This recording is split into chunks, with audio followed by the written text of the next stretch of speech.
Baiklah, perkenalkan nama saya Andreas Bokau. Saya mahasiswa dari Fakultas Ilmu Budaya angkatan 2022 dan saat ini saya akan membuat tugas ujian akhir dari mata kuliah Bahasa Indonesia dengan tema ulasan buku. Dengan mengikuti struktur ulasan buku yang ada, saya akan memulai dari identitas dengan judul buku yang saya ulas yaitu Pengantar Sejarah Sastra Indonesia, penulis Yudhoyono KS, penerbit Grasindo, tahun terbit 2010. Hak cipta dilindungi undang-undang. Jumlah halaman ada 366 halaman. Bahasa yang digunakan bahasa Indonesia. Warna sampul buku warna merah. Kedua orientasi, Yudhoyono KS lahir di Kabupaten Temanggung 27 Oktober 1948. Dia lulus dari Fakultas Sastra Universitas Diponegoro Semarang tahun 1974 dan sejak tahun 1976 diangkat sebagai tenaga pengajar di alma maternya. Tahun 1980 sampai dengan 1983 dia menempuh program pascasarjana di Universitas Gadjah Mada Yogyakarta dan tesisnya tentang kritik sastra Indonesia diterbitkan oleh Angkasa Bandung dengan judul Telaah Kritik Sastra Indonesia.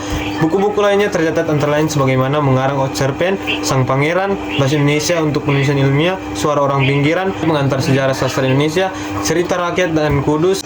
Buku Pengantar Sejarah Sastra Indonesia yang disusun Yudhoyono KS ini menyajikan periodisasi baru sejarah sastra Indonesia berdasarkan tonggak-tonggak pembatas perubahan sosial budaya dan politik Indonesia. Ketiga, tafsiran isi buku ini berisi sejarah sastra Indonesia yang cukup lengkap dan menarik.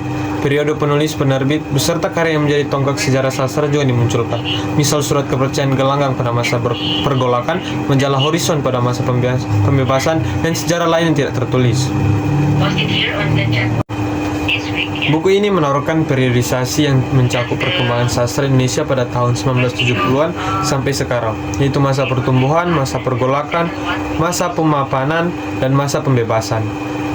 Buku ini sangat bermanfaat bagi para mahasiswa yang mengambil program studi sastra Indonesia di Fakultas Sastra. Para guru bahasa dan sastra Indonesia di SMA pun dapat memanfaatkan buku ini. Pada bab 1 sebagai pengantar dari buku ini memberikan penjelasan bagaimana cara penulis memberikan pemahaman tentang siapapun yang ingin meneliti kesastraan harus melakukannya dengan bersungguh-sungguh, dengan memahami benar pengertian sastra Indonesia serta menguasai akan sejarahnya, atau dalam garis besar sekurang-kurangnya memahami akan pertumbuhan atau perkembangan dari sastra beserta sejarahnya.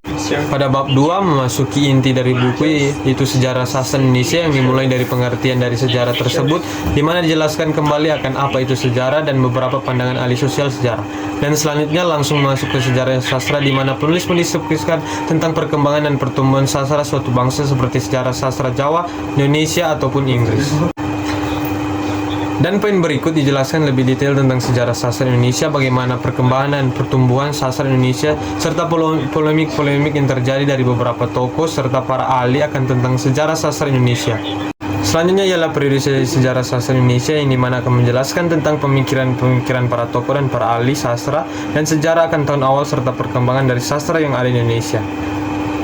Pada bab 3 memasuki masa pertumbuhan sastra Indonesia pada tahun 1900 sampai 1945 yang dimulai dari sekolah dan pers, yang dimana buku-buku dan pemikiran tentang sejarah dari sastra oleh para ahli dan para tokoh diterbitkan dan disampaikan serta dikenalkan kepada khalayak umum melalui sekolah-sekolah dan pers.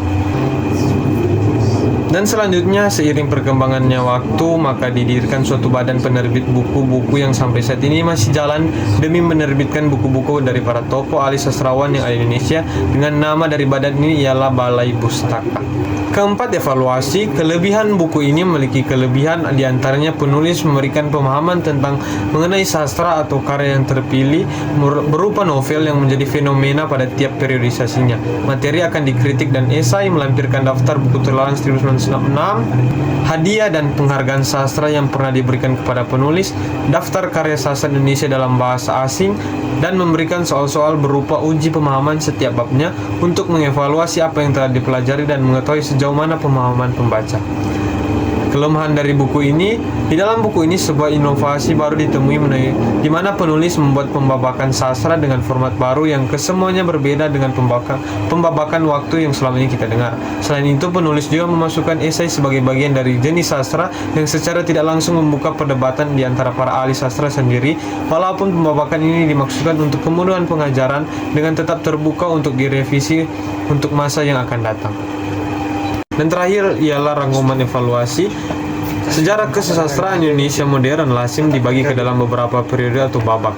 Kita kenal misalnya periodisasi yang dibuat oleh Ajib Rosidi, Masalah Angkatan dan Periodisasi Sejarah Sastra Indonesia, Jacob Sumarjo, Lintasan Sejarah Sastra Indonesia, dan Rahmat Djoko Pradopo, Merapat Teori Sastra, Metode Kritik dan Penerapannya. Sayangnya, periodisasi itu umumnya hanya sampai pada tahun 1970-an. Itulah sebabnya periodisasi itu perlu ditinjau ulang.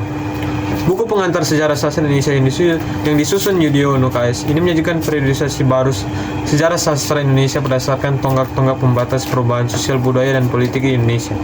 Dosen senior Fakultas Sastra Universitas Diponegoro ini menawarkan periodisasi yang mencakup perkembangan sastra Indonesia tahun 1970-an sampai sekarang, yaitu masa pertumbuhan, pergolakan, pemapanan, dan masa pembebasan. Buku ini sangat bermanfaat bagi para mahasiswa yang mengambil program studi sastra Indonesia dan yang ada di Fakultas Sastra, para guru bahasa Indonesia dan sastra Indonesia di SMA di SMA sangat memanfaatkan kurang terakhir sama. Kat nanti mukadang kata sama. Buku ini sangat bermanfaat bagi para mahasiswa yang mengambil program studi sastra Indonesia di Fakultas Sastra, para guru bahasa di sastra Indonesia, dan di SMA manapun yang memanfaatkan buku ini. Para peneliti dan pengamat secara Indonesia tentu sangat terbantu dengan buku ini.